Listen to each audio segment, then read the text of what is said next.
Good afternoon, welcome to our homestead and welcome inside of our solar room. I want you to be able to choose the correct solar inverter for your solar system, and that's what we're going to talk about today. We're going to give you information on several different types of inverters so that you can choose the best for your situation. Let's talk about it.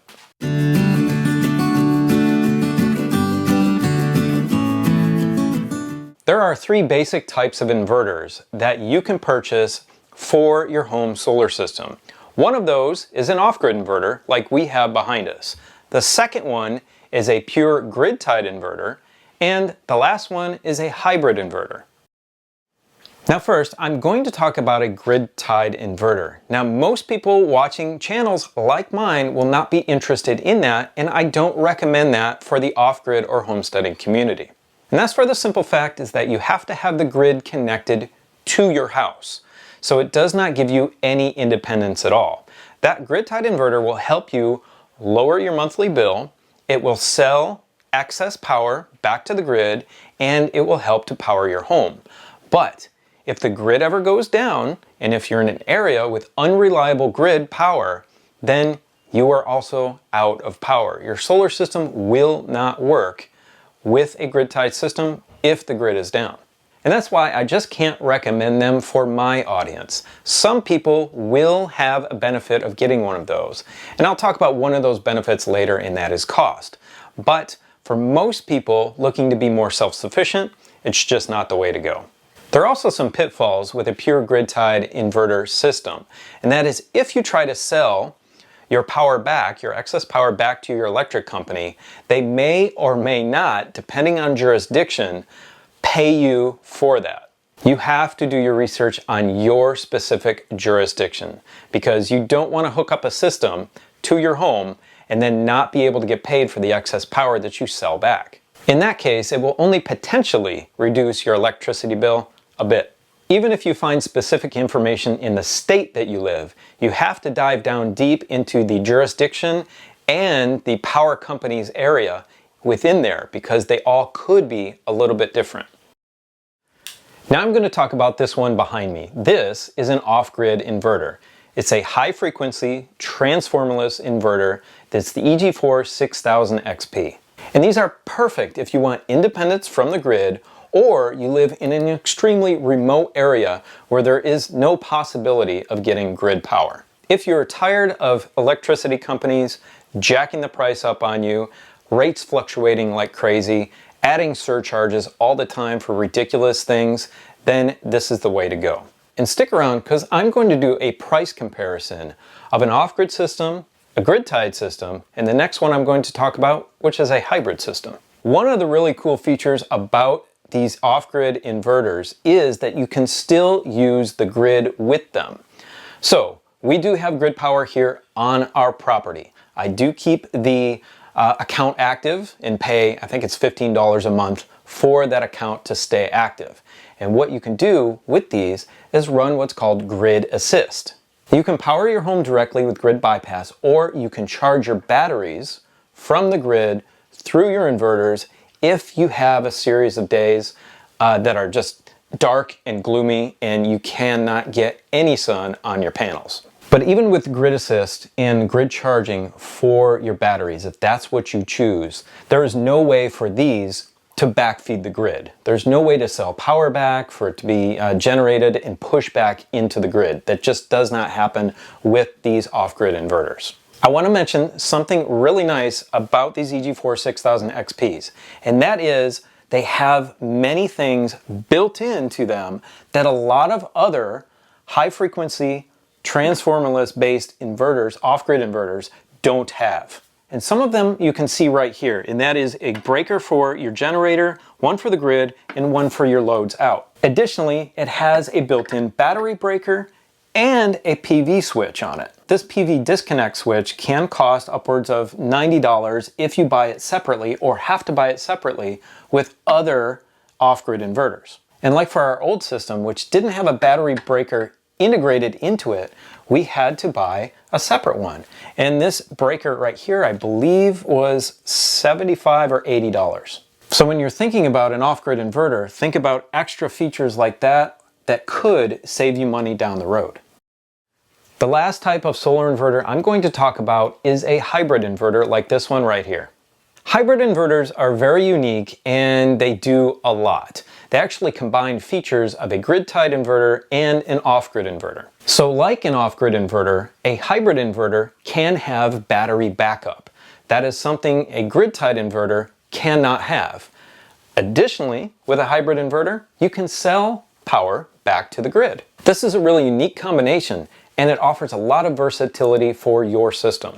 Leaving aside the grid-tied system that I don't recommend, let's talk about more intricate details between the hybrid system and an off-grid system like this. Let's talk first about weight.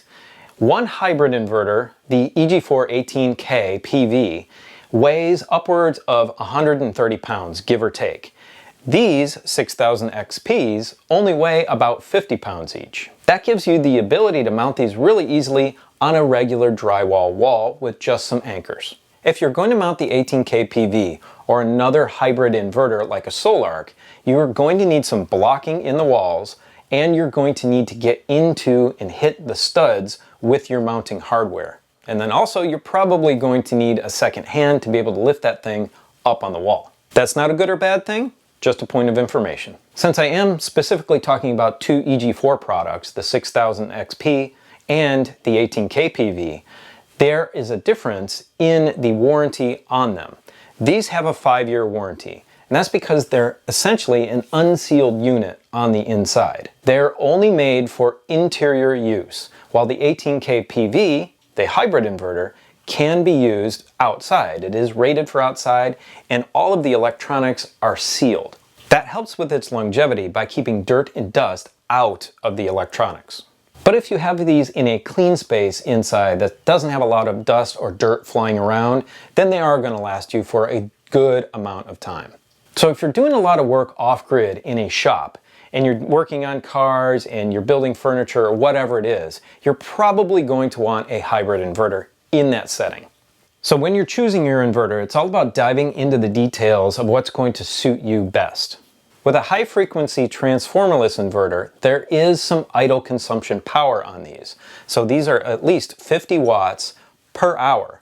So that adds up a lot, a total of 100 watts, over 24 hours. You're going to need to compensate for that or adjust your system size for that. And with the 18K PV, it's 70 watts of consumption. Now the reason I'm comparing two of these to one of those is the output on your 18K PV is 12,000 watts. And that's the same for the 15K Solarc. And for these off-grid inverters, these are both 6,000 watts of output for a total of 12,000. So for the same output, you're going to need two of these instead of one 18K PV. If you're interested in any of the equipment that I've talked about, we have links to all of them in the description below the video, and we also have a coupon code for you. Now for my particular system, since it's wired as an off-grid system, I didn't elect to do a transfer switch for the grid. And if you have the hybrid 18K PV and you're selling back to the grid, it has an integrated transfer switch in the unit itself.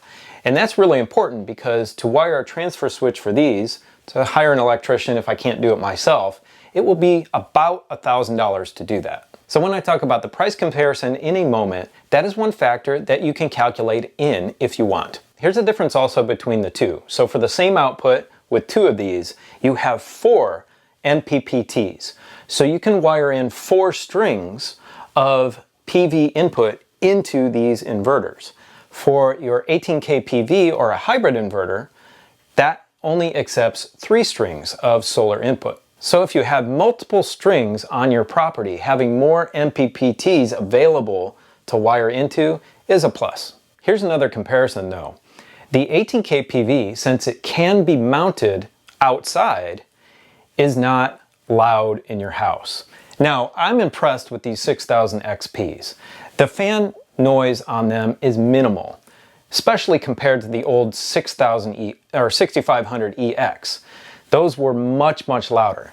These run fairly quiet and I don't even hear them in my house since they are back here in the solar room. But if you want zero noise at all inside of your house, just wire up the hybrid inverter outside. Now the one thing that's a little challenging with some of these off-grid inverters, the 6000 XP in particular, is that the amount of programming that you can do from the touchscreen on here is minimal at best. You really need to connect them to Wi-Fi to the computer program to be able to manipulate them even more. But if you have a hybrid inverter, most of the programming features are located within the system itself on the inverter, and they are also way more in depth. There's a lot more features that are available, and that's simply because of the nature of what it is, because it does interact with the grid. Now, the fact that this is only black and white and not a touchscreen doesn't bother me. However, if EG4 can upgrade this in the future, that would be awesome.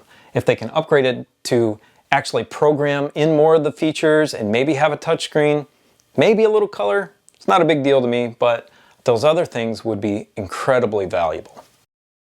Now let's talk about that cost comparison that I mentioned earlier. By far, the least expensive is going to be a pure grid-tied system. Speaking about just the inverters themselves and not the panels, we're talking about $700 for a GrowWatt 6K grid-tied, and you're going to need 2 of them for 12,000 watts of output. So you can get into 2 of them for about $1,500, and the wiring is not that complicated. Since the wiring is simpler, you're going to have less wire costs. And there may be a few other little parts and pieces that you need, but it's really not that much. For an EG4 18K PV with 12,000 watts of output, you are looking at $5,200 for one of those. And a hybrid inverter by far is the most expensive option. But keep in mind, it does things that an off-grid inverter and a pure grid-tied inverter do.